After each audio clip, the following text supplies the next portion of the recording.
He came into the sitting room with me at about the time she was being forced out of the sitting room. And just one look from her to him, one look, something struck my father that nobody could see. My father fell to the floor, and as he fell to the floor, he was dying. I was only a boy of 10, but I knew that he was dying.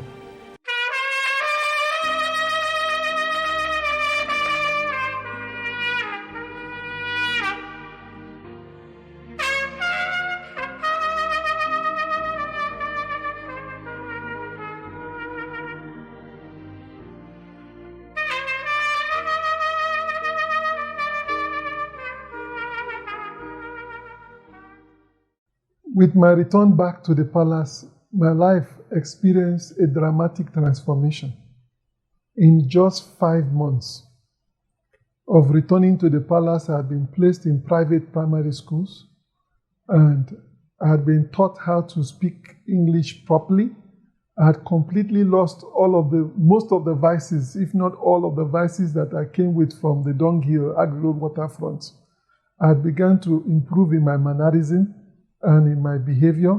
I had become a courteous, a refined young man. See what environment can do to anybody.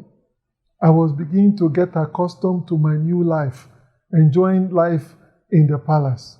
I was now shopping in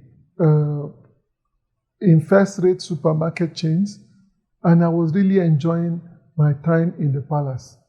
But when I came back to the palace, my father had already remarried a woman, but unfortunately the woman he married was a member of Olumba Obu Church. She was not just a member of Olumba Obu, she was one of the highly placed members of Olumba, and she was suspected to be deep in cult. My father became tired of her, just like he became tired of all other women. My father was a refined polygamist. He had many wives, but he does not want to have one wife in the house at a time. And he was already tired of this one and wanted to replace her, just like he got tired of my mother and replaced her with this Olumba woman, my mother-in-law, my stepmom.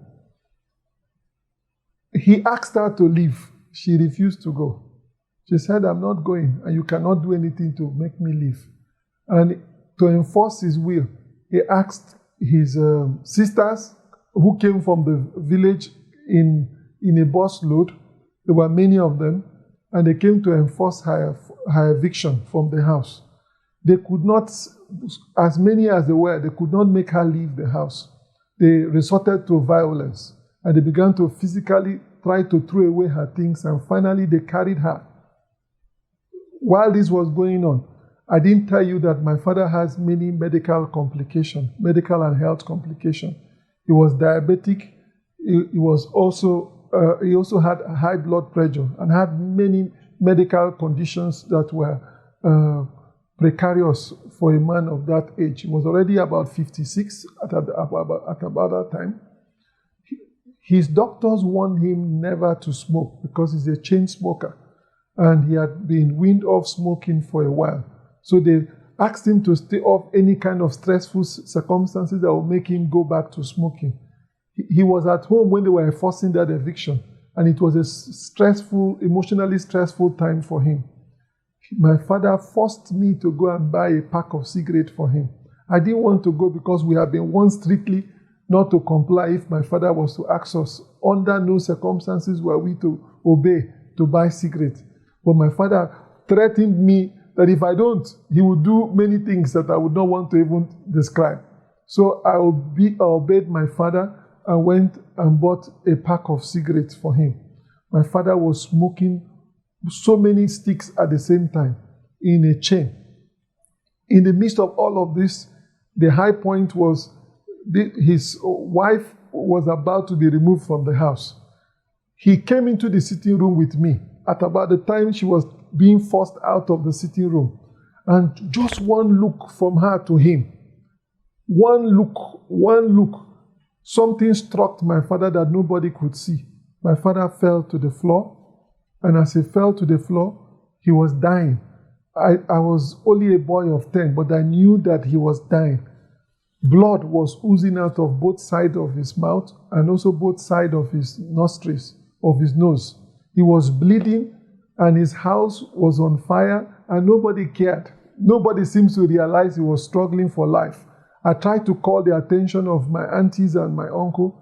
By the time they could come to pay attention to him, he was already dead. They rushed him to the hospital, and they tried to resuscitate him, but it was too late. Chief Lawrence Anga had died. It was a big blow for me. I was just only 6 months in the palace, in my return to the palace.